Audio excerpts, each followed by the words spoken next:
საქართველოს ფოლკლორის ეროვნული ფესტივალი გრძელდება. ამჯერად მუსიკალურ საღამოს დედაქალაქ შესარჩევ ტურზე წარმოდგენილი იქნა ხალხური სიმღერა და ცეკვა, ტრადიციული საეკლესიო გალობა, სიტყვიერება, სახუთი და განაყენებითი ხელოვნება. ფესტივალში არიან ჩართულნი ფოლკლორისტები, ეთნომუსიკოლოგები, ქორეოგრაფები, ეთნოგრაფები, კვლევარები, მომღერლები, გალობი, მოცეკვავეები, ავტომთქმელები და ხალხური რიტმის ოსტატები. ფოლკლორის ეროვნული ფესტივალის პირველი ტური ფაქტიურად დასასრულს მიმახლოვდა. პირველი ტური ეხლა ჩვენ თბილისში მოვისმენთ ანსამბლები, რა თქმა უნდა, დონე ძალიან მაღალია, თუმცა რეგიონებს თავისი სიკეთე აქვს, რაც თბილისში დაკარგულია. პრობა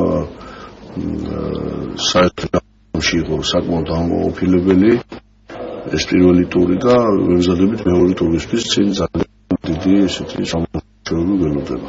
თბილისში რომ კარგად ღერიან ქართულ ხალხურ სიმღერას ეს ძალიან სასიამოვნოა, ძალიან აი ნახე შესანიშნავი სოლისტი რომელიც ღროდა გულს დავტკბი და მოდი ხასიათზე რომ ქართული ხალხური სიმღერა არ დაიკარგება.